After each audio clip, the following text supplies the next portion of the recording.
God, guide our leaders right, help our youth that grow in love and honesty, to grow and live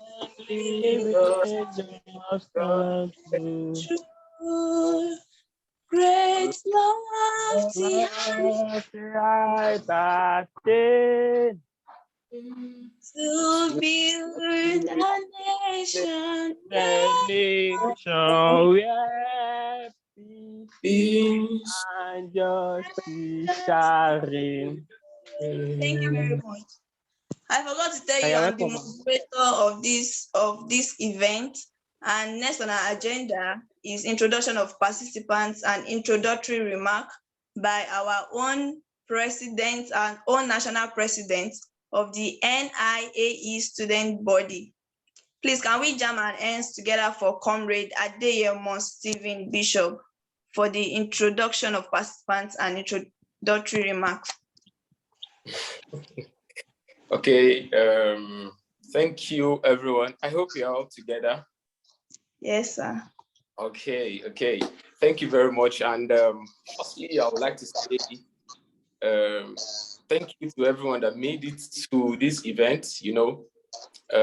Despite the fact that today falls in a weekend, and you still made a part of this event. A very big thank you. And I want to say very thank you to the team, to the National Executive Council of the Nigerian Institution of Agricultural Engineers student body. And also, I must say a very big thank you to all chapter presidents and most importantly, the members of NIAE student body. We are the reasons why we are here today to organize this timely and seasoned program tagged Scholarship Application Webinar. And I must tell you that today we have a very seasoned and very sound intellectual guest speaker that will be taking us through a journey of the application process, sourcing out for scholarship opportunity, the kind of schools you have to put into, the requirements, the basic requirements that you need for international scholarship application, how to write grants. I know that Olamide Duro-Dola, I'm glad to tell you that he's part of the pioneer member of the Nigerian Institution of Agricultural Engineers and also an alumnus of Obafemi Awolowo University from the Department of Cultural and Environmental Engineering. I must tell you that, he's going to be properly introduced by a moderator today. And I must tell you that can we unmute our mic? Thank you very much. Okay, so I want to say that the National Chairman of the Nigerian Institution of Agricultural Engineers, in person of Professor Folari Alonge, sent regards. I'm tell you that Chairman of the Student Affairs Committee of the Nigerian Institution of Agricultural Engineers also will join us very soon. And I want to say that please let's get our notepad, let's get our pen, let us jot things down because these things are simply what of the ATM actually going to launch us ahead and guide us through our application. I wouldn't want to take too much of our time, and I say that please sit back and enjoy this process. Thank you very much. Thank you very much, sir. Thank you for the introductory. Then next on our agenda is goodwill message by the chairman, NIA student. The chairman will join us very soon. I'm sure he should be with us shortly. I'm trying to reach him now. Okay. Yeah. So if we have any any person, like any chapter president, if you have you board, can you just signify by we have the president of UNAP, a person of Comrade Abiodun Adedayo. Thank you for joining us. I think we have Comrade Sadiq from University of Maiduguri. If I'm correct, can you speak, Mr. President?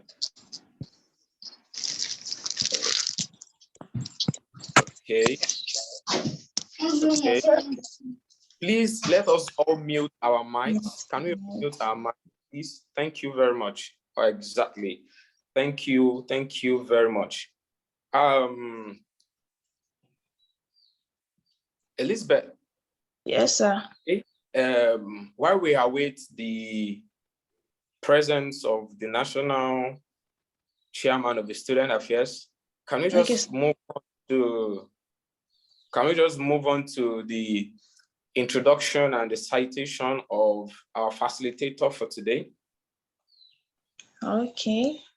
Yeah, thank you very much. Thank you. Introduction of our citation for today. His name is Olamide Durodola. Durodola Olamide has over 5 years of experience in civic leadership. Olamide was the Nigeria country coordinator of Pointers Community Initiative, PCI, a US-based charity organization, and Nigeria deputy country director of Global Youth Network, headquartered in Ghana, where he focuses on charity, youth development, women empowerment, racial equality, and servant leadership, and was certified by Global Goodwill Ambassador. He is also the founder of Be Kind Initiative, saddled with the mission of reaching out to the indigent in the suburban region of Nigeria. He has mentored more than 10 persons from YALI, Millennium Fellowship, and a GLP Fellowship, among others. Olamide holds a bachelor degree in agricultural and environmental engineering in OAU, Nigeria. Olamide is motivated by his rise from poverty and discouraging background to attain a great feat. His involvement in several organizations and in the ability to lead and inspire a large number of people. Summarily, he is a passionate SDG advocate and a graduate of agricultural and environmental engineering, where he builds up the interest of impacting my community with the skills he has gleaned from teachings. He has worked with several non-profit organizations to ensure impact is delivered to the right person and communities, among which is Millennium Fellowship, Red Cross, Rotaract Club, Plunging, UNDP, and IOBE, among others. Can you hear me, please? Okay. Yes, please continue. Yeah, that is all for our leader, for the facilitator today. Thank you very much. Okay, thank you very much, Elizabeth. And please, can we just appreciate my own very senior, I call him my boss, my senior colleague, my Ebo, Olamide Durodola. Thank you for creating time out of your busy schedule over there to, to impact us as you would always do. And we say a very big thank you to you. You're welcome on board, sir. Can you take us through that journey? Let us just, let us fly. Thank you very much, sir. Mr. Olamide Durodola. Good. Well, let me say good afternoon, everyone. Good afternoon, boss. Yeah, but it's morning over here, and it's really nice time to be with everyone once again. Well, thank you, Ms. Hadidiji Elizabeth, for the short introduction, and also Mr. Steven Adeyemo. Thank you for the invite. It's always one of my wish and desire when we're in Nigeria to always see that agricultural engineers, especially those in Nigeria, get the first-hand information and also are able to get various opportunities that is readily available to them, in which other departments that fields are tapping into. Basically, most of the time, I don't always like, what's it called, people to read my citation so that people will not feel intimidated. Oh, it's because he has done this. That's why I could get this, and that's why I could get that. But you just have to do it the normal way, and because it's not about the what was read in the citation. It's about following the normal guidelines. Once you follow the guidelines and you give your time to it, then believe me sincerely, you are going to get the best out of it. If you are still in school, this session is actually the best one for you. If you are a graduate, yeah, this session is also the best time for you. But most of the time, you see that people will not always appreciate such events. It's until when they are frustrated. I always try to let my friends or my colleagues know, or people in general, that they shouldn't wait until when they are frustrated before they start doing some things, because we know how the country is. ASU is currently on strike, and so many things are not really going well. And when we talk of academics or education, it's not what one should just leave without even attending to at all. And that's why you yourself, you always want to get the best. Now, if you want to get the best, how do you do it? How do you maneuver your way? I know probably some of you will have attended different sessions. Let me tell you something. The truth is that if you attend 1 million of session, it's still the same information that you still meet ahead. So instead of you to just parabolate up and down, take your time, know what you want to do. Okay, if you want to establish a business, okay, my own is to start up a business. I want to do this. Fine, it's a good idea, and the government encourages it. We also encourages it for you to start up something, maybe in the field of your profession or other form of field. But let me tell you something. When you talk of global relevance, there's no alternative to it. You need it. Now, the last time when I attended a program called Impact, and the owner of Flutterwave was there, people were like, "Oh, we love this person. This person is doing well. He's a techie person. He owns a multi-million industry in Nigeria." But when this guy is going to talk, he made mention of something. He said he had his education in the United States. And when you talk of you going out of your comfort zone, you live in Nigeria, depending on the country you go to, UK, European countries, Russia, or anywhere you want to go to, the point is that when you go out, you make connections. I don't want to believe here that the people here will not make connections, meet people, you don't know each other. Like, one of the sole aim of what's it called, Niaesb, is that to build connections within different states, within different professions, within different schools. The person in OAU should be able to reach out to the person in Benin. Like, if you have anything to do there, the connection should be there. There's no way you want to move higher without you needing someone that knows someone. That's just a normal rule. And if you don't obey this rule, you just notice that you are just doing the same thing at the same time. Mind you, you are not the first person that will pass through that line. Several persons have passed through the line, different persons. So now if you all get to the line and you try to learn how to make things work, it will be kind of difficult for you. But if you have those that have done it before, maybe as your friends, colleagues, anyway, there's a WhatsApp group like that is being created for Niaesb. You guys are there, reach out to each other, connect, network, let them know what you are doing.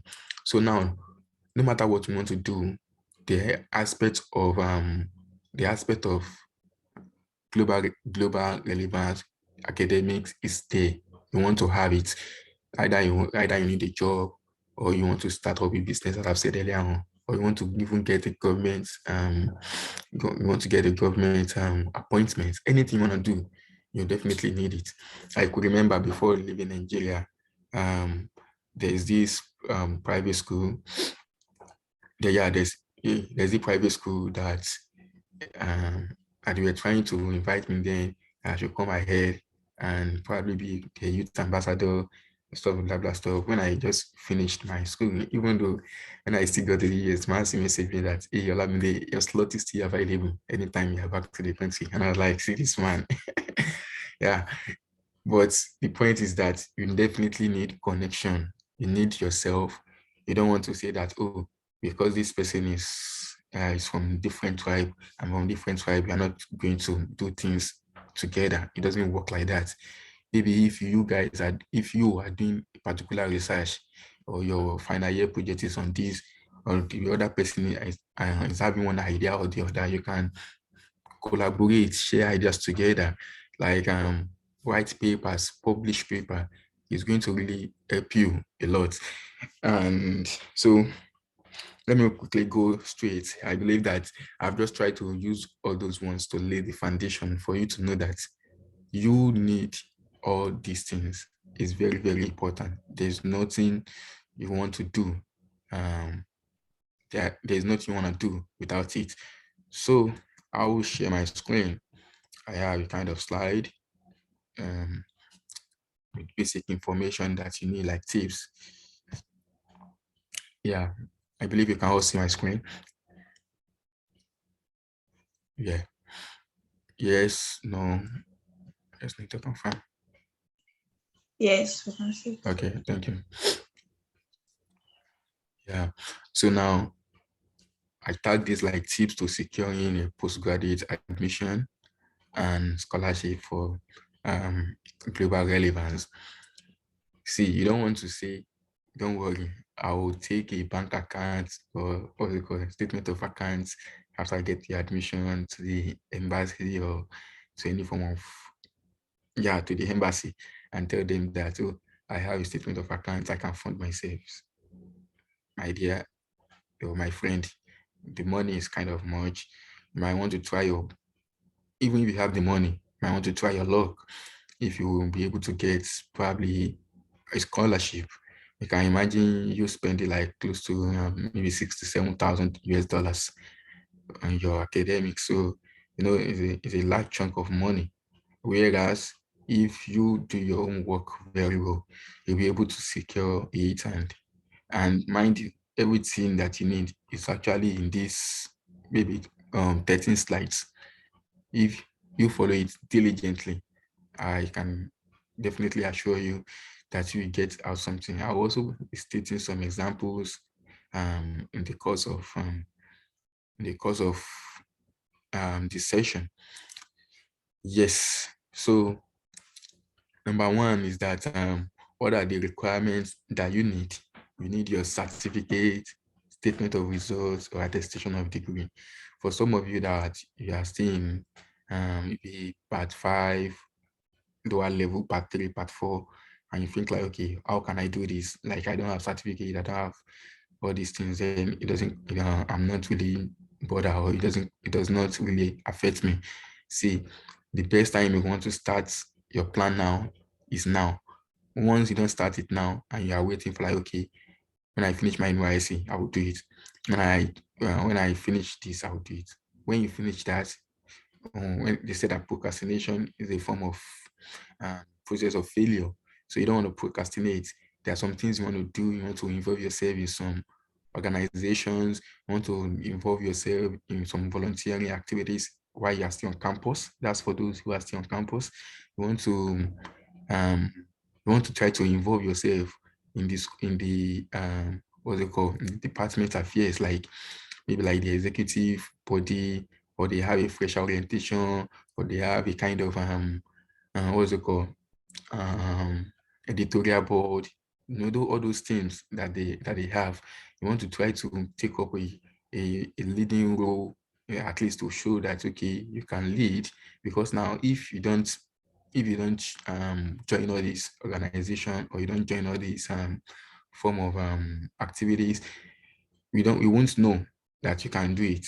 Now, if I'm not speaking to you today now, and I tell you that, oh, I can take you session on how to get a scholarship, or how to get a postgraduate study in the US or different countries, and I've not performed it in your face, definitely you can be doubting me that, oh, I might just be saying it because it's over there.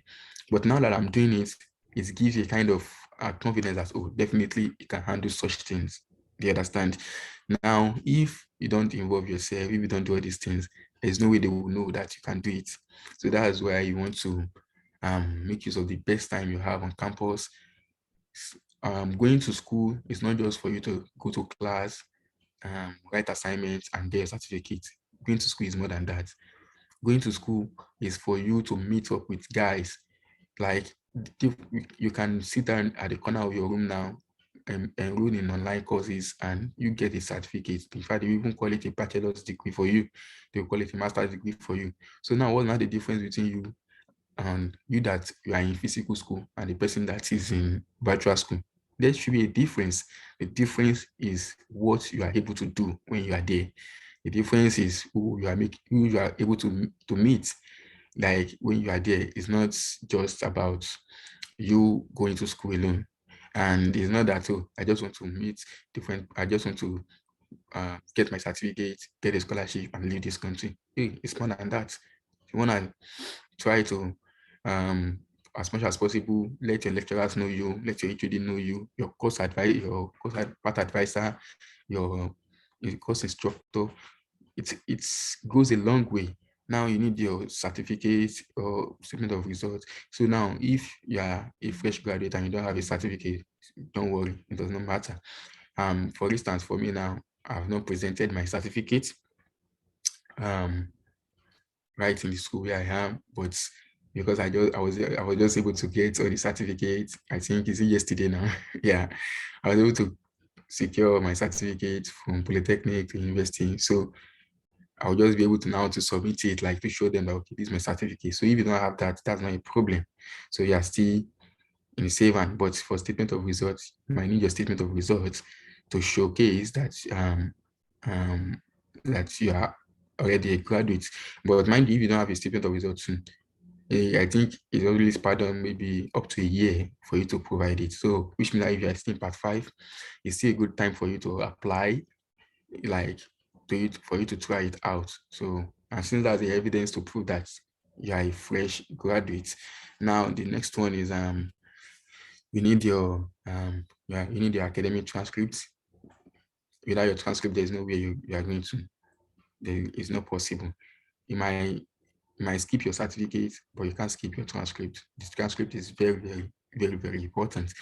Now, if for you that you have graduated already, I believe that you've applied for your unofficial student transcript, and you've applied for all the things that you can apply for. You have definitely apply for it, because you know that in the I don't want to mention more. I don't want to mention the country, but you know for sure that the education system in the country is not the way we want it.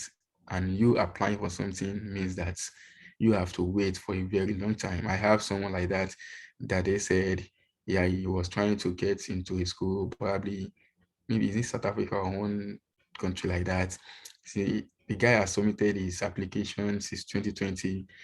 Okay, they sent a message to the school for the school to verify the guy's results. But since then, the school haven't responded. Now, the point is that those guys messaged the guy that, okay, if your school does not reply, or maybe in a week's time, then you forfeit your money, you forfeit your admission, you forfeit everything. The question is that this guy has been working on it for a very, very long time. Now, HASU is on strike. Next week, but I think I read the news or maybe next week or upper week, the NASU or so will also go into maybe 2 weeks something strike.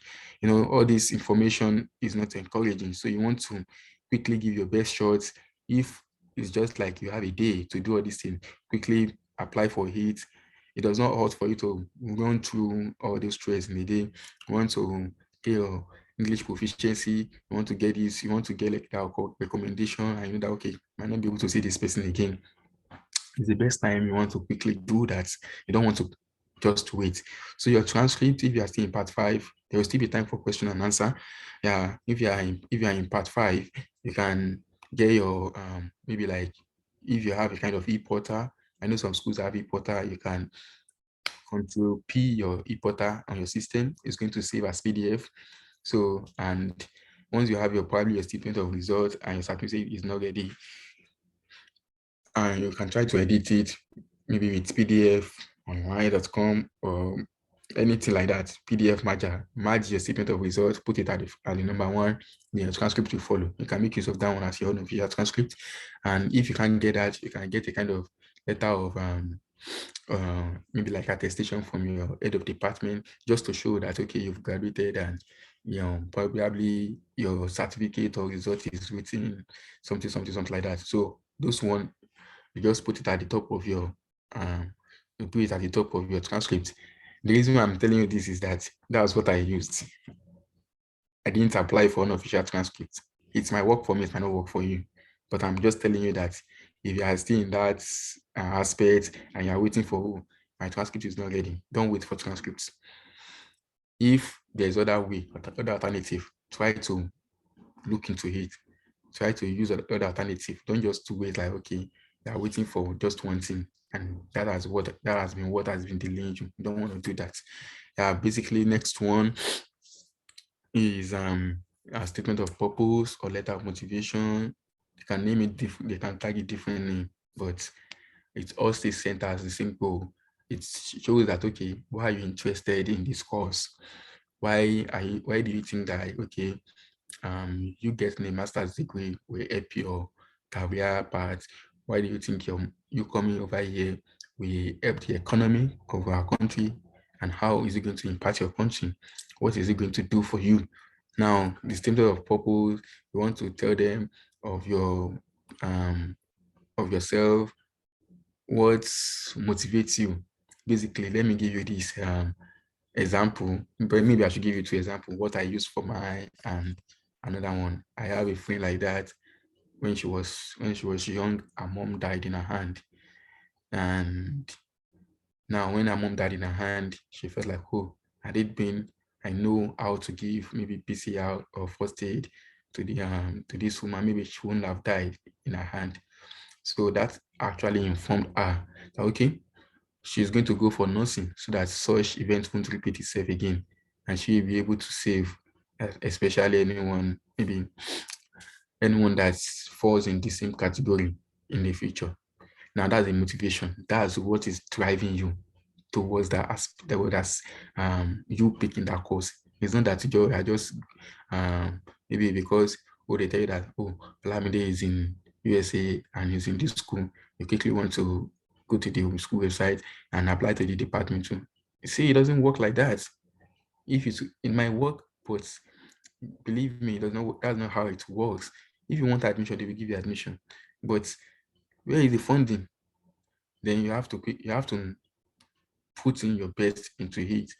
Now, statement of purpose, like during my own time, what I used was that, okay, when I was young, I go with my grandpa to the farm and we try to harvest different fruits, and we harvest different fruit. But when we get home and we leave the fruit for some days, we notice that it got forgotten, and due to my curiosity, I want to really know why, like how to improve that.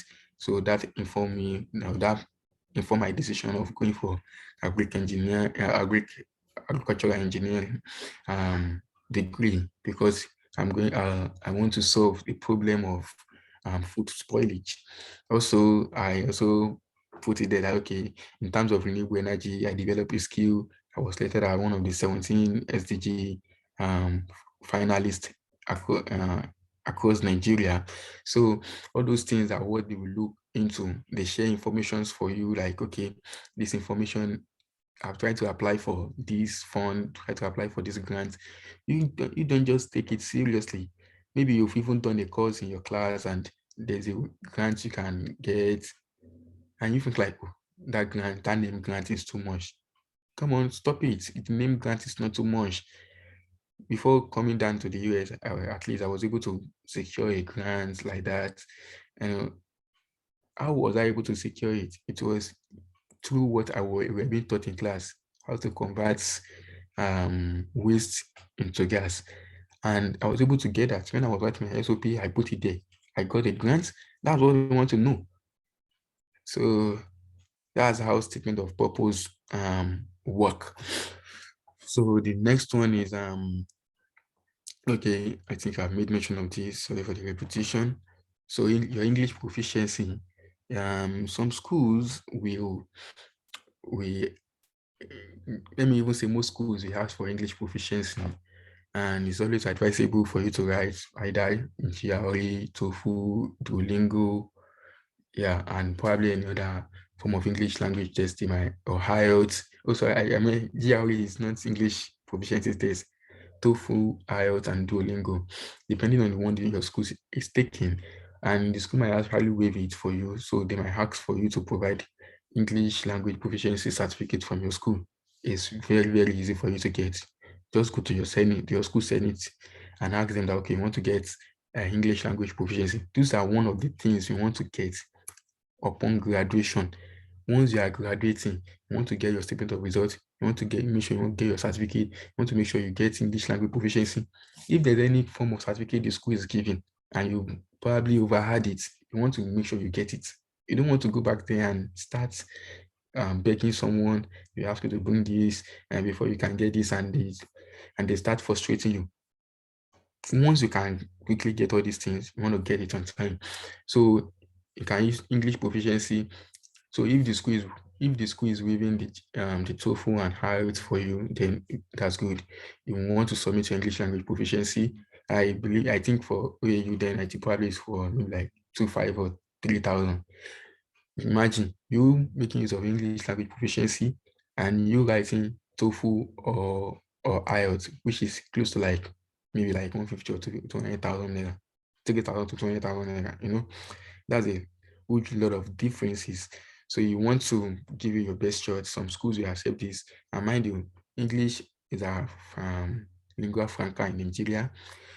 And I think it's our first language like that. So you want to do your own assignment and see maybe the school accept it or the school does not accept it.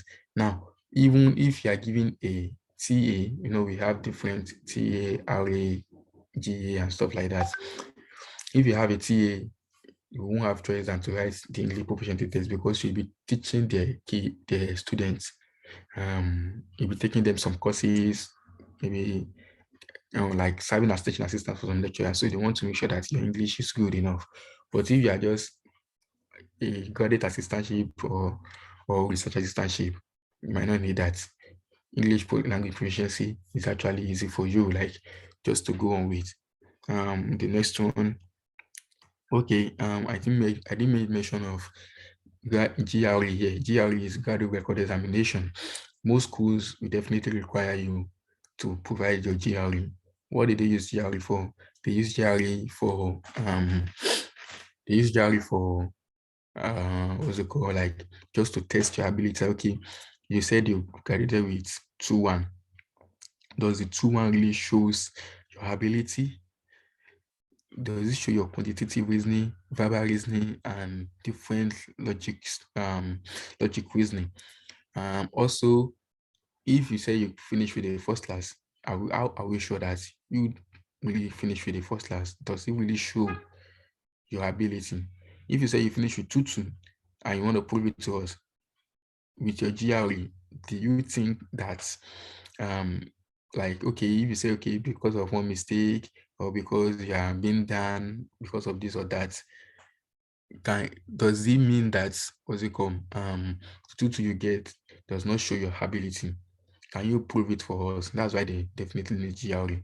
Though some schools will waive GRE for you. I think because of COVID-19, most schools waive it. I don't know if they are going to resume back to collecting it. So GRE is, don't slash it out of your plan. Just plan to write it, prepare towards it. Even during this time that as people are home, if you have the money and you think like, oh, you want to invest in a business, see, it's a business you want to invest in, and it's going to really pay you off. Like, you want to write it, to start with, even if you don't have the money, start preparing for it, like to start practicing for it. I know of, is even one might get scholarship like that, that's assist students to pay for the GRE, maybe like 5 students in Nigeria. So it's always competitive, because anything that has to do with application in Nigeria, people are always much, like, people always apply, and even over apply safe. So put GRE as part of your plan, and if the schools you're applying to waive it, good luck. So now the next one is letter of recommendation. See, the ones you are living in Nigeria, even though if you are in Nigeria and you want to really get to the top, recommendation is very, very important. If you don't know that secret, know it now. Recommendation, and the person that recommended you, is not you saying that one technologist recommended you. I'm not saying technologies are not good, they are good, right? But the way the ranking system looks like, it does not really give those people a kind of high chance, like, does not give them a strong quality or ability or power like that to recommend you. For instance, if the vice chancellor of your school recommended you, what do you think? How does that sound to you? If the dean of your faculty recommended you, how do you think that sound? If the head of your department recommended you, how does that sound? Now, if a technologist recommended you, what's the comparison and the difference? Now, you put yourself as probably as the examiner or as the reviewer. If you see any of these recommendations, on the basis of recommendations alone, which one will you go for? You have to just don't be biased. Definitely, you want to go for the one with strong recommendation. People here, they cherish recommendation a lot. Excuse me. People here, they cherish recommendation a lot, and there's nothing you want to do without recommendation. If those are your lecturers that are failing you, and you feel like, once I'm done with this course, I don't get anything to do with time again, stop it. You need him. You need him. As long as you are in this race, you don't want to tell them that, okay, your daddy is recommending you. It does not work. Even some of them will even go to the extent of calling your recommenders. I have someone I recommended in my department to come, and that man was sending messages. Some of them were sending, like, I even have another department like that. the GPU called the school registrar to ask us some questions. Like, it was so funny. You won't even expect that these people, they are going to call. So you need recommendation. Like, you need recommendation for all these things. And your recommendation, how do you get it? Now, you'll not be closer to your lecturers because maybe they are not really nice to you. How do you expect them to be nice to you? Even the government is not nice to them. Everyone is just trying. So they are not happy. It's when someone is happy that we be able to, or we try to make the next person, to him or her, to be happy too. So, the system is not really encouraging like that. But you, that you needed something, you definitely need to do what? To humble yourself. Humility gets a lot of things. It does not hurt you. If I've done yes sir for so many persons, and I'm sitting right here now, do you even know? It does not attach to me. It's not in my body. Yeah, I am. I'm doing good. The point is that you just want to make sure that you get these things done. And once you get it done, that's all. If you don't have a good relationship with your lecturer or your advisor, if you are still in school, it's a good time for you to do that.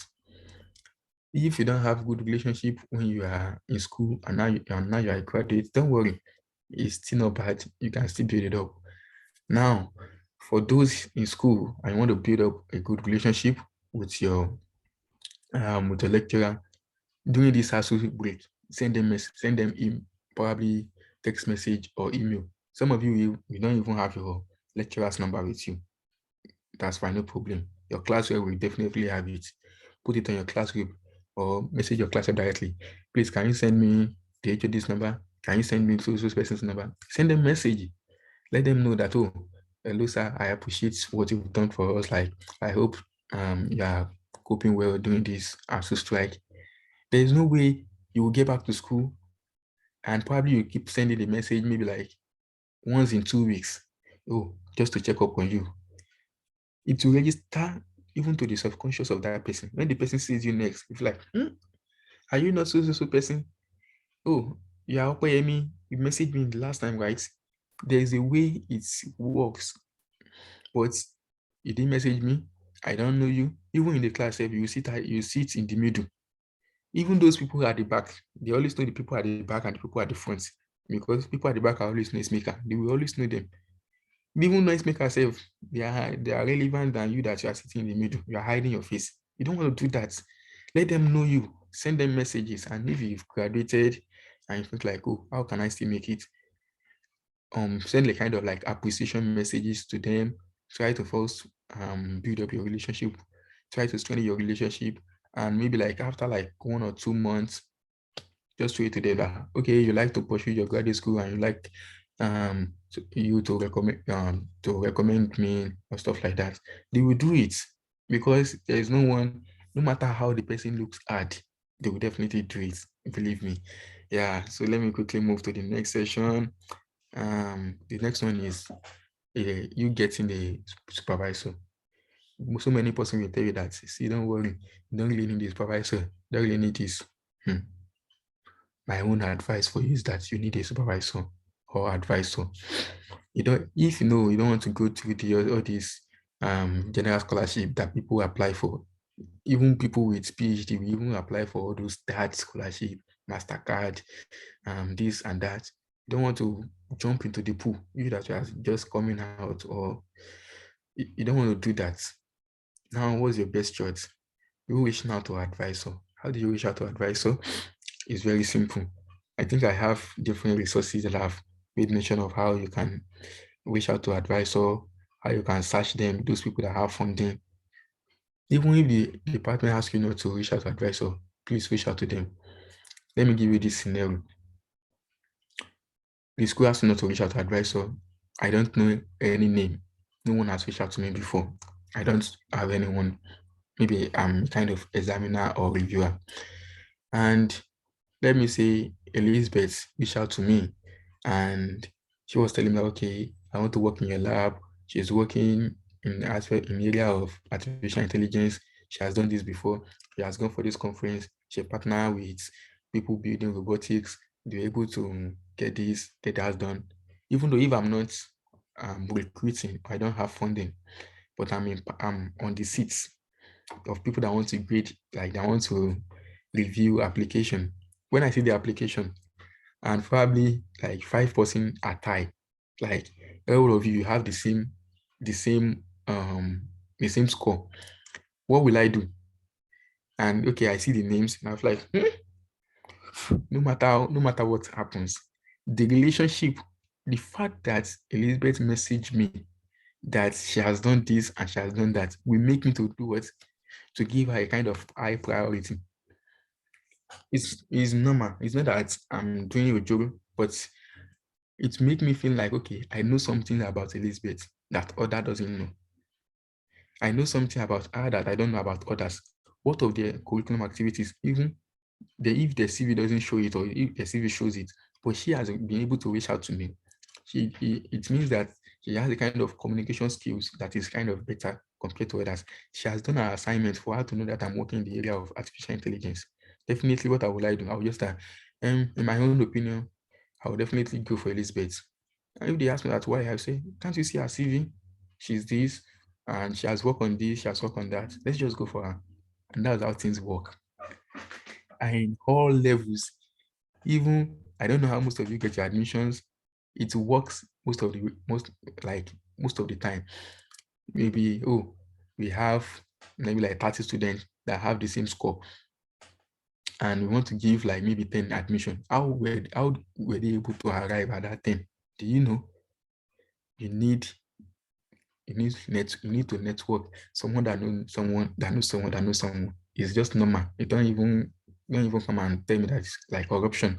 It's normal something, like it's normal logic. Now you reach now to advisor, let them know you've worked on this, you've done this, and you would like to work in with them. You telling them that you want to work with them, and once you are able to secure an advisor, it's very easy for you to get funding.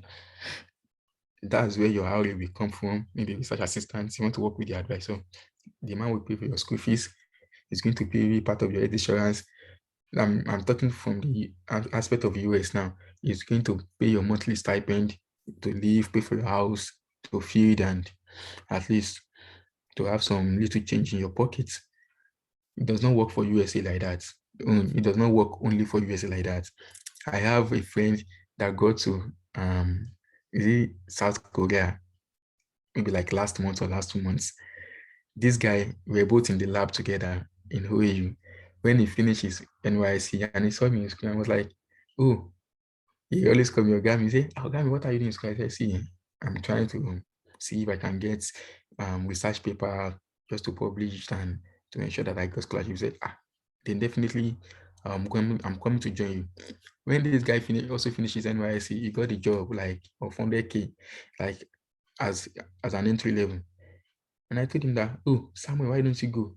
Instead of we coming to the lab and eating anything we like and just eat anything we see, you go and enjoy your life. The guy said, it pays me to use 1 year to look for admission than to stay in that place and keep on working, collecting 100K. If I go out, I get the relevant skill and the certificate and I come back, I will earn more and more than what they are offering me. If that CV is going to come back. Now, we are in the lab, we sit together, we do everything together. He knows the process, how I message advisor, rejection mail, get admission without funding. And the day I got funding too, is the first person to know because we are both in the lab, we do things together. Now, how was he able to get at South Korea too? He also messaged an advisor, he got an advisor. He messaged them. How do you know? How do you get to know the people in the department? You go to the school website, go to the department website, then check the lecturer. Some school we call it faculty. Check the lecturer. Once you check the lecturer, check the work they are doing. Once you see the work they are doing, get their email address, send them a kind of, we call it code email. Send them a code email. I think I add that your school email, the school email they gave you, probably in Nigeria. Once you send the email, it goes to the junk box. You might not want to use that. You can use your school email and also use your Gmail also, just to make sure that you send the message and they get the message ahead. So you securing an advisor makes sense for you. I also have a guy in Filter. When I finished, like when I was in the US, when I got to the US, I think probably the second day, it's not the second, yeah, I think the second day or third day like that, I organized a kind of online session for guys in my department, just for them to know how to maneuver their way too. So I uploaded the video on YouTube. It was like a 1 hour video, just like these two. To cut the long story short, this guy, he finished with first class from FUTA, but he has been frustrated, no job, nothing. He has been assisting his parents on farm and stuff like that. So when he watched my video, and it was like, who? He said something. He said, if Olamide can get this, he called me boss man. He said, if Olamide can get this, then I can definitely get it. Then he went to Twitter, searched for agricultural engineering grants. He noticed that they congratulated one lecturer that just got a grant. So he sent a message to the lecturer. The man did not reply him. So the next thing is that he went to LinkedIn and sent a direct message, connect to the man. The man accepted his phone request and he sent the message to the man. And that's how the man was able to attend to him. And I was like, oh, that's very good. Apply and let me see. The guy got a Swiss PhD. Now he's in the US. It's really, I was so happy that at least it's a kind of good testimony. Even some of you don't even have LinkedIn accounts. It's very important. LinkedIn, you can reach out to potential advisor through LinkedIn, Twitter, ResearchGate, Google Scholar. We have different mediums like that, but most of them make use of LinkedIn. As you are here now, if you don't have a LinkedIn, this is a time for you to build up your LinkedIn accounts, reach out to guys, at least target minimum of 500 connections to start with. There's a way it gives your accounts, like it's trending your accounts when you reach that number, because you know that, oh, this person have, and LinkedIn will do like 500 plus connection, even if it's 501. Just try to target that. Is a kind of achievement to my own head, actually. So now the next one is research or project proposal. They might ask you that, okay, you are interested in building a phone. How do you plan to build a phone? Do you have a kind of material you want to use? It's just like the way you write your undergraduate proposal too. You want to throw out this proposal to them. Some schools will require it and some schools will not require it. Like for me, it was not required. So I don't have to bother myself with that. Yeah. And the next one is so the next one is, yeah, you want to just submit your application like that, double check your application. Now the question you now ask is that all? Yes, that's all. That's all you need. You don't need anything else again. Once you are able to follow these steps, these are the steps I follow too. Mind you, you might send cold emails to lecturers, and they might not reply you. Some of them will tell you no, it's part of the process. You don't want to give up and say, I'm tired.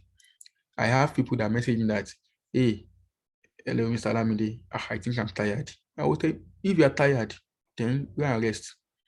I can't motivate you if you are tired. If you know, it's because you are not frustrated enough. If you are frustrated enough and you think like, okay, or you want to really get this thing, then you won't be tired. You want to really go for it. If you have questions, you can just keep dropping your questions at the chat box. Or if you want to ask directly, it does not matter too. We can still answer that. Now, utilization of results or certificates. For some countries, they ask you to do this. For my friend that went to South Africa, he did this. For a guy that went to India, he did these two. But I think for US, you don't have to do this. And for some, I think for Canada, I'm not really sure if you have to do this. And for UK, I don't know if you have to do this. But once you get this like admission stuff, if you have to do it, they will tell you, and you always get assistance if you need. Then, and the last one is that you need the international passport. Everything will be saying since morning. You see to talk. You like your international passport. There's no way you can go to. Please, once you get to like maybe part 4, or you are doing your IT, or part 5, you want to get your international passport. It's very, very important. You don't want to say, let me get admission first. Don't get admission first. Even though what will show that you are really serious about this thing is you getting the international passport. You don't have an international passport, definitely means that you are not really ready like that. But that is one of the first step that you need. And also, yep, I try to make someone the first. Please make sure you get your international passport. And for some, it takes a longer time. I think for me, like I think it takes like 5 or 6 months. Though I was in school when I applied for it, so I was not bothered with the time. Like when they even say, oh, there's no paper again, I don't need it for now. Anytime it comes out, no problem. And it's not like when you assuming that if you apply around February and it came out around November, it won't start counting around February. It will start counting November. So it's a good investment too. If you invest and they ask you that, okay, when do you need it? Tell them it's not urgent. Make them hold the money. At least you've done your caption, you've done everything. And you keep on sending message to them maybe after 2 months. Hello, how far, sir? Is it ready? It's not ready, no problem. But when it's get to 5 months or 4 months or stuff like that, they will definitely tell you that it's ready. Or 5 or 6 months, because they themselves, they won't be able to procrastinate or postpone it for you again. So if you want to do that, that's if you don't have money. But if you have the money, I think is like maybe 40 or 50,000 naira for maybe 2 weeks or 3 weeks, stuff like that. Yeah. So aside from everything we are saying, we have a kind of YouTube resources. This is what I've been able to put together. So you don't have to send a direct message that, oh, how do I get this done? What I always encourage people to do is that they should try as much as possible to go through this video. When you go through this video, it makes things easy for the person that you want to ask questions, like basic requirement to get funding, how to search for scholarship, the best time to apply for fall, for spring, for summer, all you need to know about graduate school, the normal scholarship board, this reading scholarship, it always come out every year. So but for this year, it has closed. I have another one here too. That's the first one is how I was able to get my own admission. And we have success story of how people from OAU, this person get admission, Futa, Shokoto, from Oshun, this person get admission with Tutu, and she is a teaching assistantship. Yeah, I know her very well. So this one is from Futu, and this one is from Futa. And I think lastly, we have resources here. All these things, all these slides we are seeing, all these resources, once you click on it, it will take you to probably YouTube or a kind of folder. If you need a resume or you don't have a resume, this resume, you can use this template. Before I leave the resume, you are a graduate student, like undergraduates. You just finished your undergraduate study, and they ask you to put up a CV, and you're just putting up a one-page CV or half-page CV. See, it's a shame. You need to put something on that CV. Your experience on campus. Try to do something. Try to be involved as much as possible. Elizabeth moderated this session today. Is a way for you to portray. There's a way for you to portray it, how to present it. Like maybe Mr. Stephen or the Niaesb is going to organize a session and going to bring different persons that can handle that session. How you can market yourself, what you are doing. Oh, you are able to join doing your IT, you are able to join wires together in one company or stuff like that, and you just put it that I work as IT, joining wire.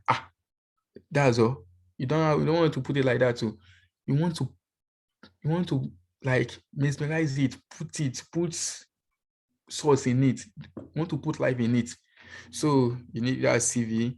If you need research proposal, it's here. If by the time you get your admission, you might want to say, okay, you have to attend one interview or stuff like that, you can use this one. If you want to send code emails, you want to get lecturers, this email format, there's cover letter, there's exam resource, and there's templates. So after all being said, this slide will be shared with Mr. Steven, and it can definitely send to everyone. So aside from that, I think I'm done. And thank you for your time. So I will take questions now. Yeah, if there's any question, you can just try to raise up your hand, like try to wave. And also, you're welcome, sir. Professor Mushina, you're welcome, sir. Yeah.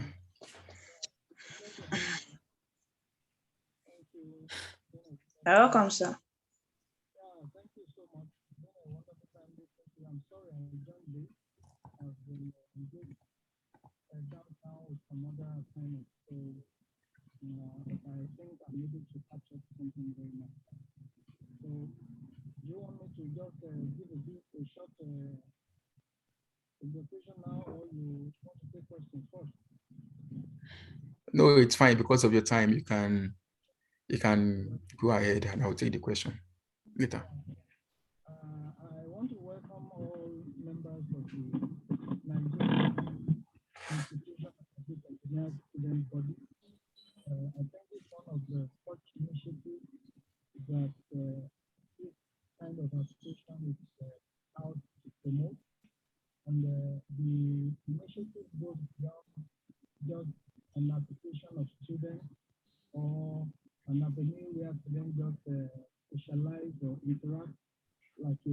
on so many social media. The digital age that we have, that the world is has come to witness now, and the benefits thereof encompassing some of the things we are doing. And I want to salute the leadership of Stephen Adeyemo Olamide for being the brain behind this kind of new way. I think that in the near future, it promises that a lot of young people in your category and the generations that are going to come after you are going to key in and even make multiple and a more expansive use of the knowledge that is going to be taught to you now. One I would like to remark fallout of this presentation that you have listened to Mr. Olamide presented to you is that the economy of our nation, Nigeria, where many of you come from, I don't know whether we still have some other students from other regions of Africa who are schooling here as graduate engineers, but under this umbrella, I assume everybody is in Nigeria. The economic downturn that we have witnessed in our nation is part of the major trigger for the reason for why many young people want to just japa, like you say it in your slogan now. Everybody wants to get out, everybody wants just to get out and pursue greener pasture. I want to lay it as a point of empathy that while you are pursuing this opportunity, forget not that you must not mess up with your trial by messing up opportunities for people that will come after you. Don't forget that people like Olamide and some others that have put this kind of things together, they did it well, they did the right thing, and they also were able to consolidate their plans in such a formidable way that positions them to be able to transfer the knowledge they have acquired and also transfer their experiences that they have gained in the past few years or in the recent time. So while you are being imparted with such knowledge, with such information, don't mess it up for others. Ask yourself, what am I going to give to others that are coming behind me? They are giving you what they have now. You also must be able to give what is good to the others that are coming behind you. One thing that I would like to remark is that postgraduate studies is not for everybody. Know it now and let it be clear to you. Everybody is not a material for postgraduate studies. Not everybody that wants to do master or that wants to pursue a PhD or wants to do research. But because of the situation of things in our country, we discover that even students that are not ordinarily should not move near postgraduate studies, they also want to come and do studies. And if you ask them, they don't have any statement of purpose. They don't have any motivation. There is nothing that is triggering that push. It is just that. And at the end of the day, they end up getting disappointed. They end up getting disillusioned, and they land in depression because they are not getting what they planned that they were going to get. Pursuing research, pursuing further studies is not about money. If you want to look for money, don't go into research. Did you tell them that, Olamide? If you want money, don't say you want to go into academics. Don't just think that you can get eventually rich in the long run, but that should not be your push. If it is money that is pushing you into academics, of course, you can live a fair life, you can live a good life, but if it is that, if you want to blow, then this is not the way to go. Be clear, let it be clear to you. So, but if you want to live a purpose-driven life, you want to fulfill mandate, you want to fulfill destiny, and you have a place that you are going. You want to make your mark on the span of time, and you want to live you want to live a life of great impact, and you are interested in research. Oh, you are welcome. It is not by research and academics that you don't have to be a doctor, you don't have to be a professor, you don't have to be a researcher before you can live a life of impact. There are business people, there are bankers, there are moguls, there are people in conglomerates that are living life of impact. So, but if you are choosing, be sure, let it be certain to you that you want to make a career in research and academics before you begin to pursue these things. Because if you pursue them, and at the end of the day, you discover that you didn't get what you want, you'll be depressed, you'll be disillusioned, and you discover that you have made the biggest mistake of your life. Traveling abroad is also not for everybody. Let that one be clear to you. It is not everybody that travels abroad or that relocates. It's not all of them that does well. So be sure that that is the path that God is directing your life. And also be sure of the purpose for which you are making that plan. It is very, very important. The challenges of our time are so enormous and they are so tasky for the young people that it calls a lot of reasoning. It calls a lot of thinking and the wisdom to question before you take some decisions to pursue greener pasture.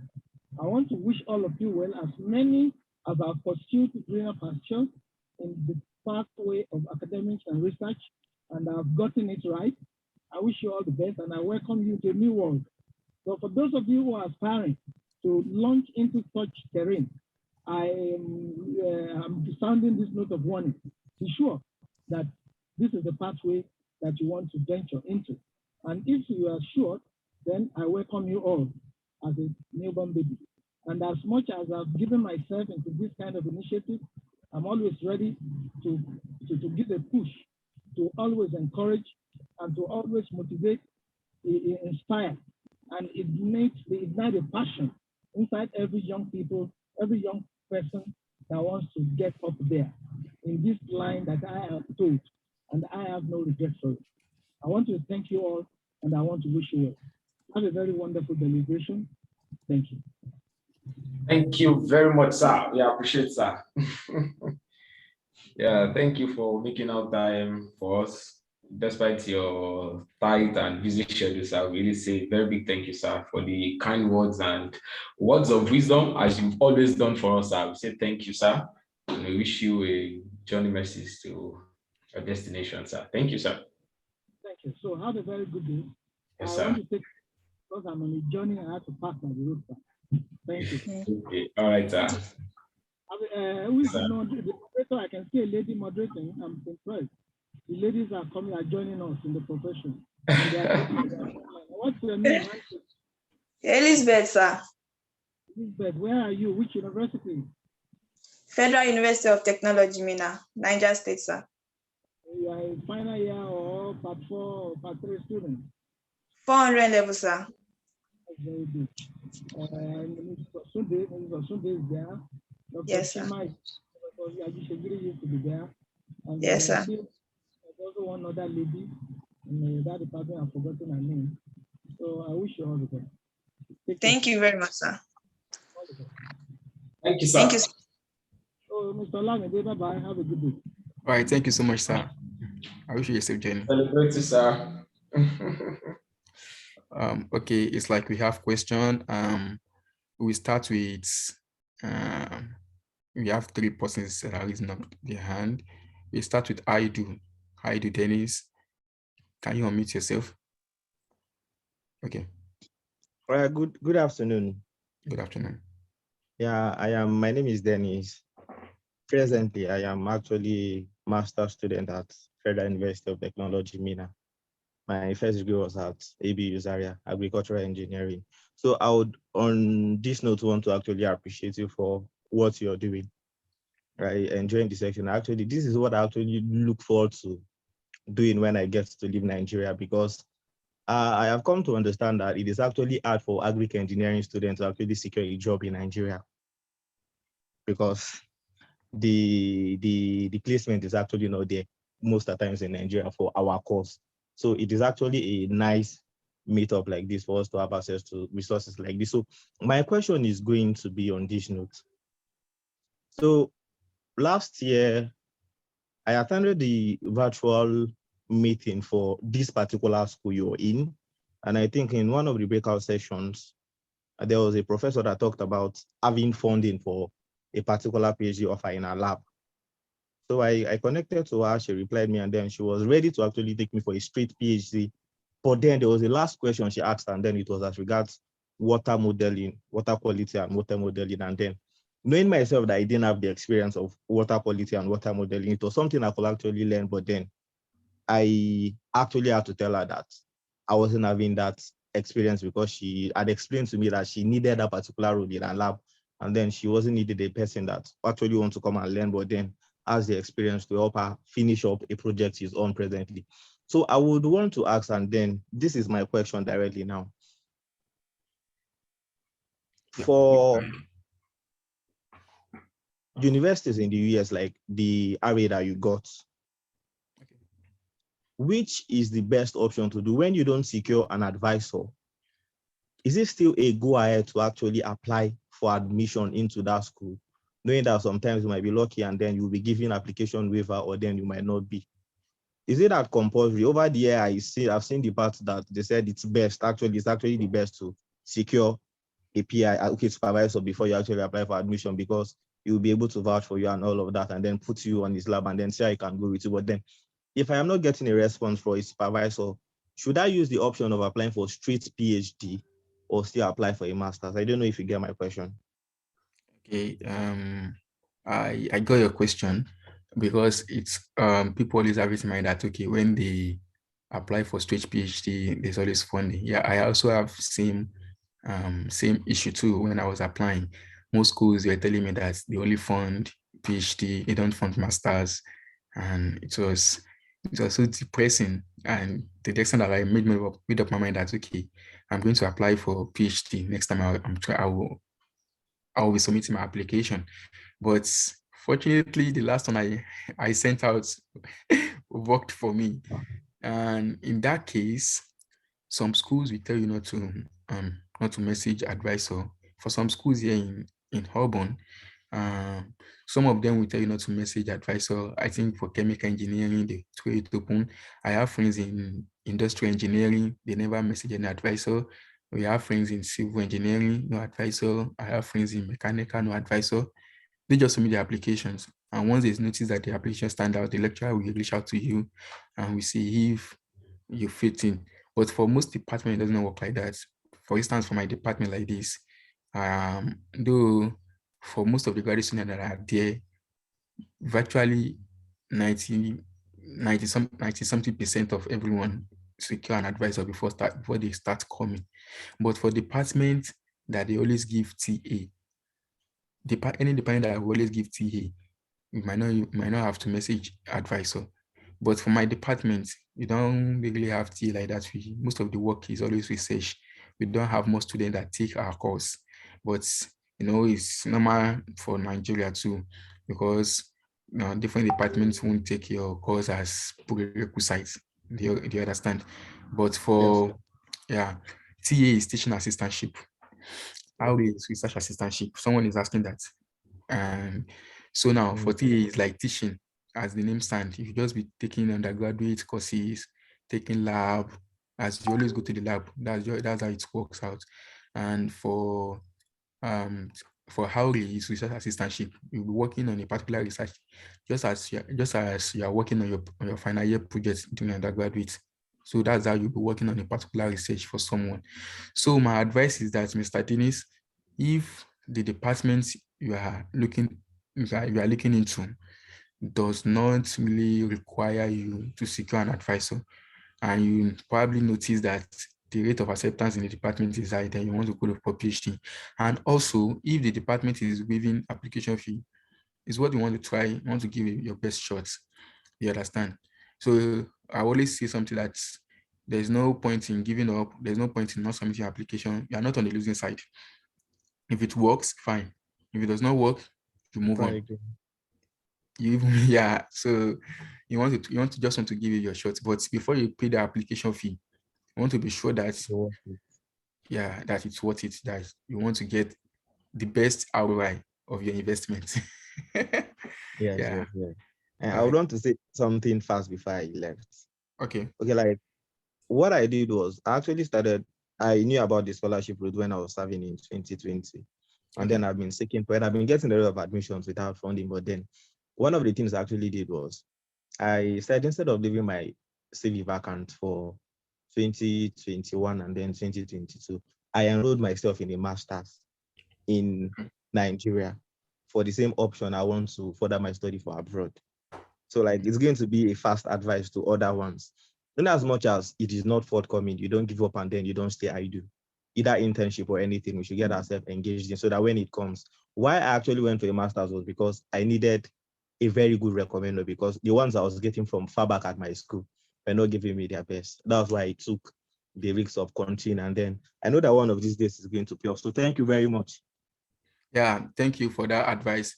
And doing this, what's it called? Doing this ASU strike, please, you don't just sit down at home and be sleeping. Please, for God's sake, learn data science, learn Python. At least if you just know the basic of Python, just learn something. Like build up your skill. Go to Coursera, go to what do you sure that one is? Try to learn, like try to add to your knowledge. Don't just sit down there and expect that okay, also we call off strike. Add something. Like a friend from chemical engineering that got admission into New York, into University of Clarkson. The guy, one of the things he put there was that he took a course that is related to maybe renewable energy, and it's going to help him in developing one battery and blah blah stuff like that. He was able to market himself. What I was saying the other time, he market himself. He didn't just say that I took one course at the corner of my room. No, he put it there that he was able to acquire the substantial knowledge. He used those big grammars, and it's part of what gives his application, a good strength and stuff like that. I also have a friend, he went to Russia then, but he's not in Russia now, he's in Spain. Yeah. This guy, it was a course that he did when he was probably serving. It was that course. The guy studied electric engineering and he studied, later took one online course on maybe economics or something related. It was that economic stuff that he studied because he was able to diversify. That was what he used to get a job then when he was in Nigeria, because of that single course he took. Even though if he doesn't understand it, he was able to get it. So yeah, we move on to the next question. Abdulaziz, yeah, you can unmute yourself.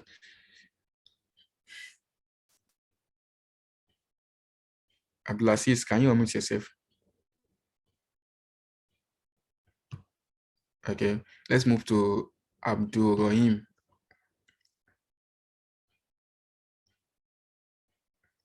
Okay, Abdul Rahim is gone.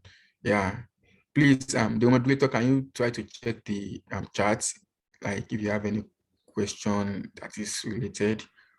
Okay, sir. Yeah, this is Abdulaziz. Okay, please go ahead. Yeah, I wanted to ask, like, you are talking about English proficiency and things like that. But if someone was to go to a country like Korea that you mentioned, is it necessary to learn their language, or what are the requirements? Yeah, for country like Korea, what they always do is that when you are applying for those countries, you want to make sure that their mode of instruction is English, though they will still speak some clumps of the language. But what they always do is that for the first year, you take one language, one of the language, so maybe for two unit course or stuff like that, that will just teach you a kind of basic, you get to know the basic of the language. So at least you like go, come, went, and stuff like that. Yeah. So this person is asking for Urban, when will be the next application round? Now, okay, for fall 2023. Okay, there's this spring. Don't forget, there's this spring, and the application that just ended is for fall It's for fall. It's for fall 2022. So, but for spring 2023, the application will start. This is March, right? April, May, June, July, August. Maybe it will start. It will open around September. But as regards that, even if you want to apply for 2023, and this is the time you want to start messaging the potential advisor. Do you understand? So, but for fall 2023, it will be around November, November, October, November, like that. So I think I apply around November, December, and I applied for mine.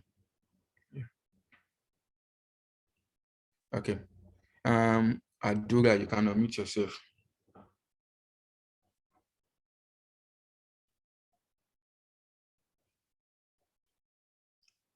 Adura? Okay. Yeah. Sorry, good afternoon. Good afternoon. Good afternoon. Yes, my question, I'm Madura from Federal University of Agriculture, Abeokuta. So, my question is, now that we are on strike, because basically the whole country is on strike, but I've noticed that I don't know, what will you advise us to go about? Because there are a lot of things you have said there, and they deal with scholarship. But we don't, we are not going for the scholarship. What kind of things will you advise us to take as agricultural engineers? Because I would just say honestly, I'm just seeing a lot of advertisements online, but I'm not even sure of the way to go. What would be your advice for a fresher? Because I'm still a fresher. There's still very little, and apart from the organic chemistry we have to learn and the what's the name? The fluid mechanics and all. And I still don't know what I would say personally, I'm still not clear about the main big thing I'm going for, honestly. Okay. So what we advise me to be doing, how we advise me to be reading, or to okay. As for you, okay, as for you, Adura. I'm not going to say we should develop our link. Yeah. Yes. Okay, as for you, Adura, my advice for you is that I always do something. I don't know if this will work for you, because I'm always probably is careful, or how would I put that in English? Like I'm always scared of unemployment when I was in school. And one of the things I always do is that virtually all the jobs platform in Nigeria is what I register for. So what I always do is that I always try to receive the job notification. Once I see any job notification, I will go through the requirements. And once I go through the requirement, I will see if there is any of the if there's any of this thing of the skills of the requirement the one that I can get while on campus. So I was able to do maybe like I was able to do HR, project management, what's it called? Safety, like it was they call that safety. Yeah, I was able to do safety 1, 2, 3 like that. I was able to do all those stuff because I know that that's what the industry needed. So now, but for you that you are still in part 1 and you think like, okay, you are doing physics, chemistry and stuff like that. Oh yeah, HSC, thank you. Yeah, I was able to do HS 1, 2, 3.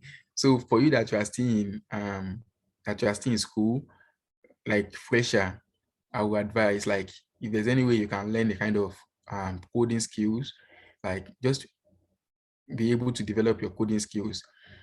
Yeah, you definitely appreciate it. If not in the next 1 month, if not in the next 6 months, or in the next 1 year, you are definitely going to appreciate it. Probably you are going to send me your tithe, or sorry, your offering. But try to develop your coding skills, Python, R, software development, like, or maybe data science. It applies, there's a way it applies to agricultural engineers. So now, for now, I'm working on artificial intelligence. So I'm basically, what we are doing is not really much. Now we are thinking of using machine learning to do some stuff in the poultry industry, and there's a way everything works together. The world is working with data now. So definitely, if you want to learn machine learning, is a good approach for you. You know, maybe you want to learn, you want to go into robotics, you want to go to the industry. Definitely, will definitely be relevant compared to others. So, as you are in agricultural engineering profession, it does not really depict the fact that you can actually do better compared to those in other industry. I attended one conference maybe last 2 weeks, and the conference, different companies were just clamoring that okay, they have this problem, but there's no one to solve it for them. Like the people that can solve it, they don't have the experience, like they don't have the idea of they don't have the idea of the problem, like agricultural problem. All the problems, all the stuff you are reading, the crops, the animal, people in electrical doesn't know that. All what they just know is for them to just maybe do some journey together. They have the skills, but they can't incorporate it. Now, when you build up these skills for yourself, there's a way it makes you to be distinct in that sense. So even if you go to the industry and they're telling you that, oh, you cannot do it, you tell them that, see, I have the skills, I was able to develop this. And when you are learning your coding skills, maybe Python or any other skills like that, you can always use the people will always have a portfolio where you can store your projects. Maybe you've done machine learning, and if what you want to do is you just want to do like machine design, see if machine design is what you want to do, like you want to design, you want to do UI UX, you are designing something, maybe something of this sort, or you are designing charger, you are designing cars. So social media accounts, even though if no one is appreciating you, you complete one project, you post it maybe like let's say on LinkedIn, it's great to a point that someone will definitely see you and will say, this boy is doing something. You don't know, it will just fly and fly and fly and fly. If you want to go into UI UX design, it's very simple. You go into that. If you want to go into product design, you go into that.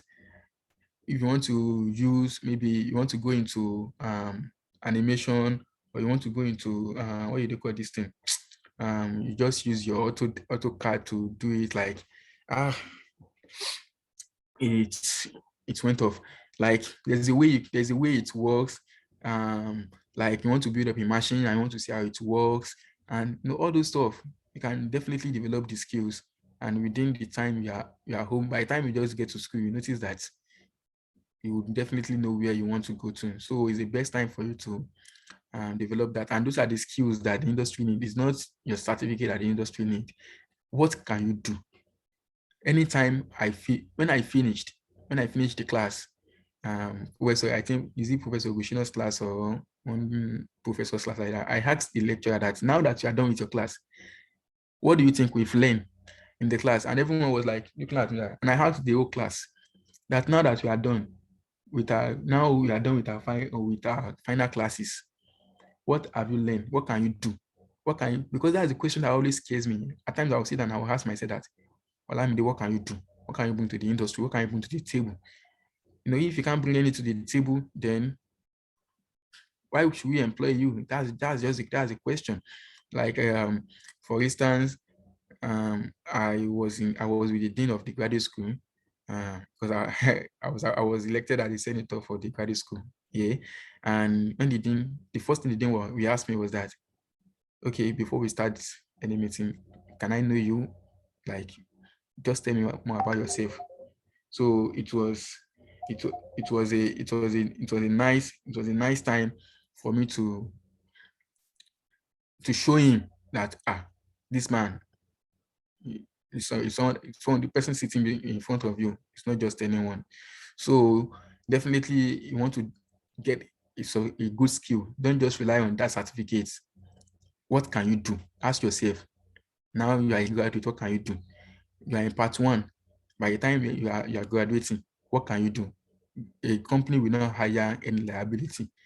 Dangote now, he opened a refinery at Lagos. Now I heard that the refinery is in 3 phases. Now, how can you fit in if you want to go into the industry? Assuming Dangote refinery is the only available job that's in Nigeria, what can you do? Will you fit into the industry? In terms of leadership, will you fit in? In terms of design, will you fit in? You are an engineer. Can you code? Can you design? Those are the things you should think of. So definitely, I believe that we answer your question. I think I see a question here. Someone said, talking of English. Sorry, I hope I was able to touch on of provide an answer to your question. So please, talking of English, language proficiency for who don't offer IELTS the certificate, how do you go about it? And you said going external will cost us a lot of money. Yeah, so that's one of the work you want to do. And one of the way you can do it is you can send a direct message to the graduate school admission officer. Yeah, admission officer for the graduate school. You would state it there that okay, you finish your undergraduate in the English speaking country, and you want to know if you still need to provide IELTS or TOEFL or Duolingo, or if English proficiency will be English proficiency certificate will be sufficient for you. Just send them a question. It doesn't hurt to send question. Just send them. They will answer you depending on the school. So it varies. If you can't find it on the school website or your department website, then you definitely want to do that. But mind you, if you are given a TA, the school will not allow you to come without the English proficiency. So you need it. You need the what's it called? You need the IELTS, TOEFL or Duolingo. Yeah, the next person asks, he said, I would like to know if the certificate we get from these online courses can actually be very, very well. Yes, it can add to your CV, like you've done it. Like if for Buluat, if you just go to LinkedIn and see people put something on their LinkedIn, they will put like they have masters from 2018 to 2018, and they will tell you that okay, they are in Harvard, they had their masters in Harvard University, maybe business school. Do you think they travel to UK? Or do you think they travel to US to get their certificate in Stanford or Oxford or any school they put there? No, they took online courses and they put it there, okay, they attended this school and they got this stuff. So that's why I said it's how you present yourself, how you market yourself is what actually it also matters too. So with that, I hope we've been able to attend to all questions. Yeah. Oh, okay. Obi. Okay. You can ask your question, Mr. Obi.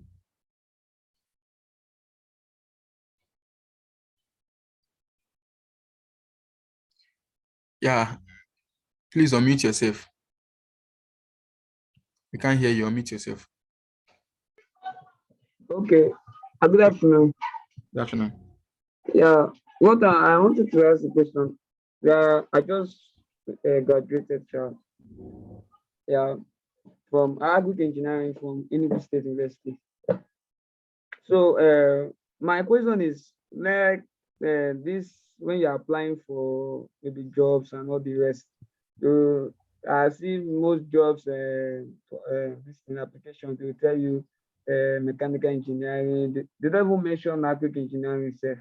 I was like, most of them in Nigeria, the thing is getting somehow. I'm even looking like I'm afraid. Like they will not even look at mention agric engineering in any engineering this thing or firm or something they're applying for job. So how do you go about as an agric engineer, knowing that you are not from that profession? Well, it's a really kind of big discussion, and it's just that the national chairman is not here because we've actually deliberated a lot. with different personalities even before I left Nigeria and after I got here too. The question is this: there is someone that got a job at NNPC, I think as a safety officer. He did agric engineering. How was he able to get it? That's the question. The question is that skill. I think he was able to develop his skill. And when you say you develop your skill, it's not that you have a skill and you can't present what you said you have. If you are talking, okay, you are applying to the safety industry, you are applying to the safety office, like safety section of the industry. You must be able to tell me why you think you are better than maybe industrial engineers or civil engineers that safety seems to be their major work. Do you understand? If you can't prove what you have, then it means that why should I take you in? It's always the same question. If you can't defend something, why should I take you in? If you can't bring something to the table, it's not, companies are not charity organization. They are investing, like, okay, we put money down to get this done. Now it's not that we get you in and you can't get this done. And one of the things that make them to discriminate is because of probably their past experience with quick engineers. And that's what Professor Gushina was trying to say then, that that when you get to the top, when you get all these things done, you don't want to block ways for others that are coming. For instance, there's a bank in the US. The Nigerian got into the bank with the storyline that I had. The Nigerian got into the bank. The guy was doing good, doing well. So they told him to, like, oh, this is how Nigerian is. You guys are doing good. Bring more persons from your country. We need more people like you. And when they open ways, brought more guys from Nigeria. In few months time, they duped the bank. They took the money away. They took their money away. So since that time, the bank made up their policy that no Nigerian is going to go above this level, no matter the qualification you have. So now recently, someone that had a higher qualification was in the company, was in the bank, and he was not being promoted. People behind him, people who are trained, they keep, even people that that the qualification is not up to him, they kept promoting them above him. So the man was frustrated and said, I'm going to leave this bank. This is not fair. But why are they doing that? Because of their past experience with people. Now, probably they've employed people, they call themselves agric engineers in the past, and they couldn't deliver. So that one definitely give them a kind of that profession is nothing. It's nothing else. But one of the things we can always do is that to always prove them wrong. They are a new generation, and basically we can't do anything else for that. But the truth of the matter is that for any company you want to go to, you want to ask yourself the job you want to apply for, what can you bring to the table? Do you think you yourself, are you really fit into the position? Are you really fit into the role? Can you, if they put like 2 or 3 persons, then okay, focus on this task, will you be able to outperform them? Then if you are able to outperform them, then go ahead and apply.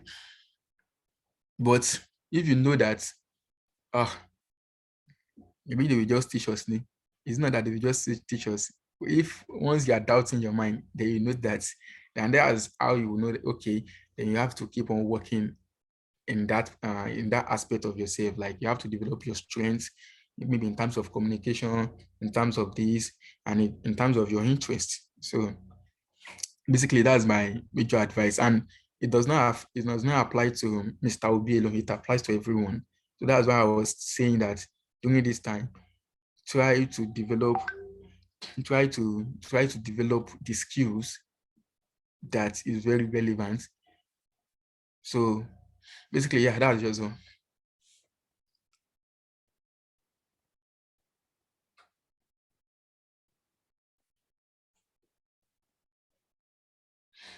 So, you're welcome. I think we are done with the questions. Okay. Yeah. Thank you very much, Mr. my senior colleague, my own boss, Mr. Lamdedro Dola. Do we still have Elizabeth here with us? Yes. Okay, so over to you, Elizabeth. Okay. Thank you very much, sir. We really appreciate. Thanks. My pleasure. Yeah. The next on our agenda is closing remark by Comrade Adedayo.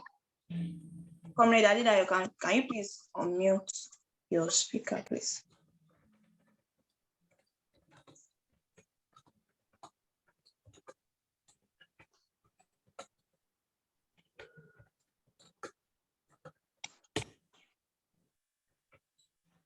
Comrade Adedayo. think is here is still online, but I guess probably is not where his device is. Okay.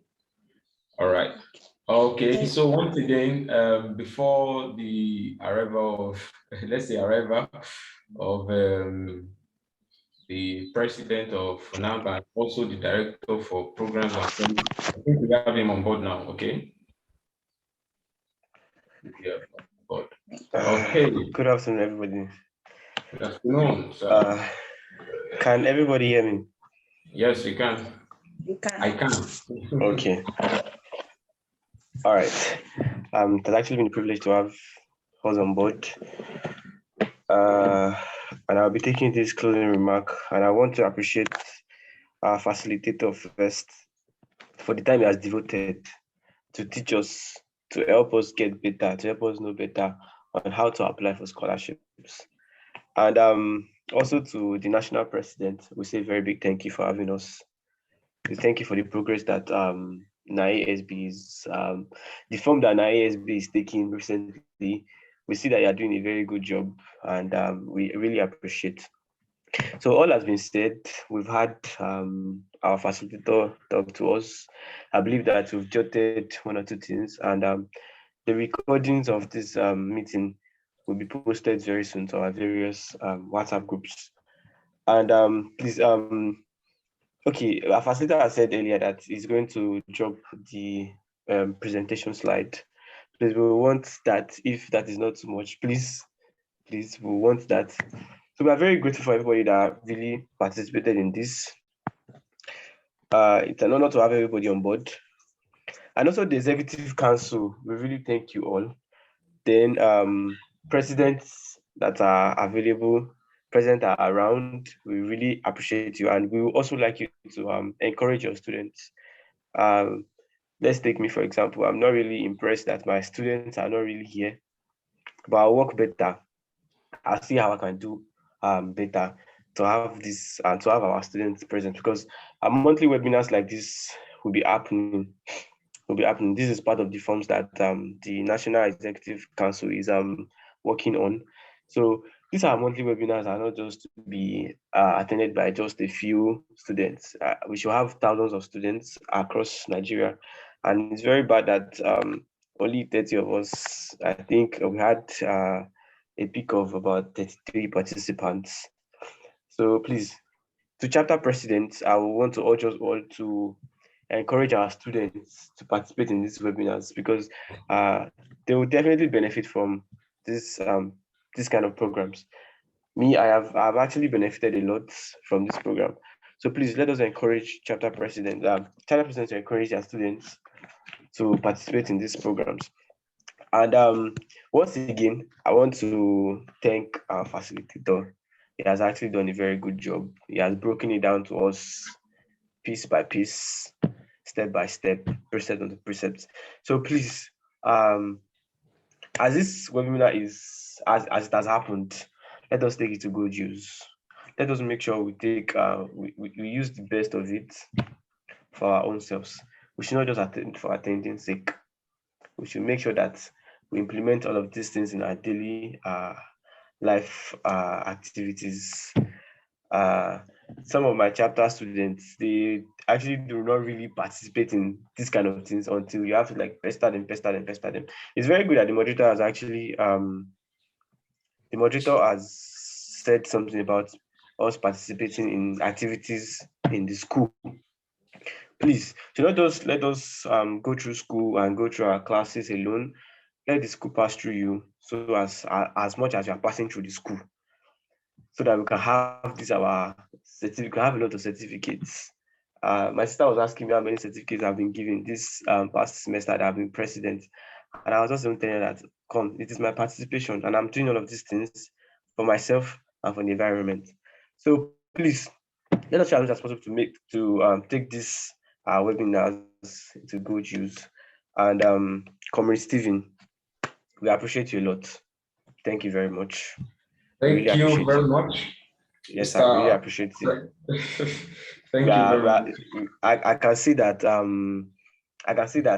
Nae is taking a very good form under your leadership. We are seeing changes.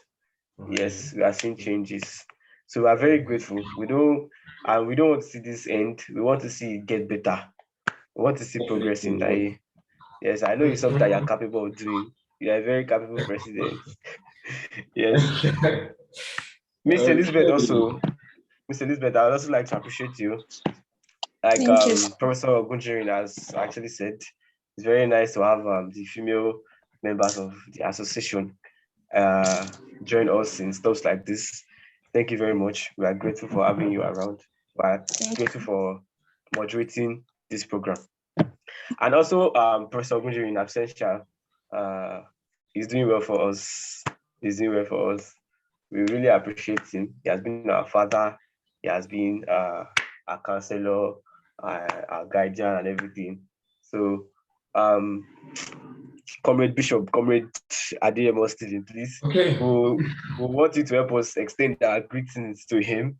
I We definitely really appreciate what he's doing for us. Yes, we appreciate what he's doing for us. And we hope that it continues this way. Definitely. And to all students that are available here, we thank you all. We appreciate you. All right. On this note, I would like to end the closing remark here, sir. Okay. Thank you very much, Mr. President and my capacity director. Yes, sir. Yeah, you've been doing wonderfully well also. And I also want to, it's also part of the team that puts this up. So I really say a very big thank you to everyone. And I would like to say thank you to everyone, like the members, like people who participated and waited till this, to this moment that we are going to round up.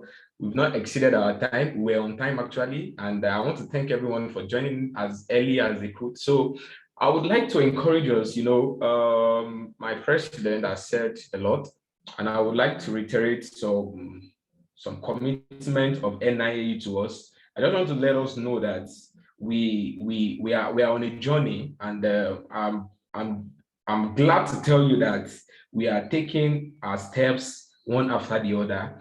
And if there's anything you feel we can bring on board, and if there's any suggestions or contributions you can have that you would want to give, add to the student body, let us know. We are open. We have a WhatsApp group now. We have a WhatsApp TV. We have social media platforms that you can reach out to us. We are open to, contributions, suggestions, and all. And I would like to say this again, that let us maximize this break a lot. As Mr. Olamide said the other time, he made mention of some skills. As at yesterday, there were 2 links that dropped for trainings for undergraduate students during this period. I think during last week, we had this Decadial Institute, this college boost that they are doing currently. We also have Home Advantage Africa. There are a lot of opportunities, waiting for us on Twitter, on LinkedIn. It depends on what we look for. Let us source out for information that will help us grow during this period.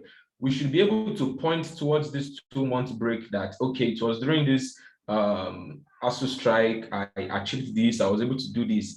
And to the participation of students for this, students will always complain about data and all and a whole lot of things, but I would like to tell us that there are a lot of sacrifices you need to put in place. Anytime I speak with Mr. Olamide, sometimes always I wait till midnight, doing a lot of stuff. I'll be like, how are you doing all this? But he has been let me say, a guide and a mentor to me also. And please, every resource that you can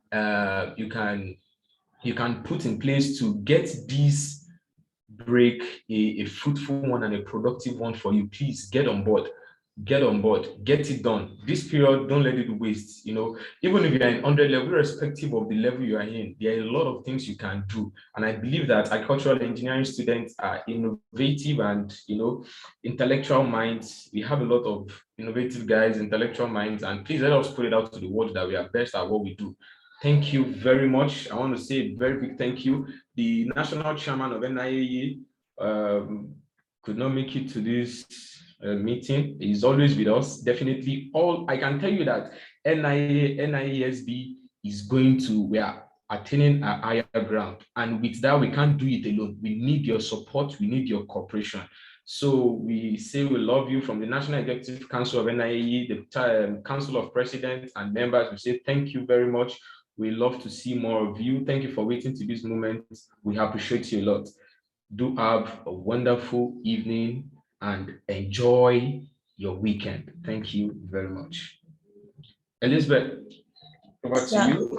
I don't know. Probably there might be some persons on the call that are not on the group. Probably you can post the link for them to join. I don't know. So they are going to get the link to the recording and slides on the group. Definitely do that. And also, I didn't mention this. I would like everyone that is present here to check on YouTube, because most times when we attend programs like this, we only feel challenged, we only feel changed, and most times it only ends here. Don't let it end here tonight. Research more, read more about it, and you can go online, search for Olamide Drodola on YouTube. You're going to see a lot of materials and trainings interviews that Olamide Drodola has done online. You can feed on them also, and I'm definitely sure that it's going to help you in your journey, to source for. It's never too late to start. Start now so that you can get very acquainted with this. There are some guys that also, you can be privileged to have your internship abroad. It's not necessarily this 4 months and everything. It can just be 3 months through consistency. I'm sure you're definitely going to get there. So search for Olamide Drodola on YouTube. Search for Olamide Drodola on LinkedIn. It's also on Instagram. Connect with him. It's someone that has so much value to, to offer and to dispense to us. So I would really love you to. We would also, how are we to drop our suggestions? Please, links to the groups and volunteer forums. Exactly. Adora, since you are from FUNAB, you can get the link from your president. He's on board here. Also, reach out to him, and I'm definitely sure that you're going to get it today. So, Mr. Olamide Drodola, I can't thank you enough. These things are trainings that people pay for. I'm just so surprised that people don't take advantage of this. And I'm definitely sure that though some people took permission, some people messaged, some people sent mails that they won't be able to attend and everything. But that's why we have it recorded, and we're going to post the link around for everyone. So I think on these notes, I say thank you, thank you, thank you, thank you. I remain my humble self, Adeyemo Stephen Bishop, the National President of the Nigerian Institution of Agricultural Engineers, Student Body, Nigeria. Thank you. Thank you very much.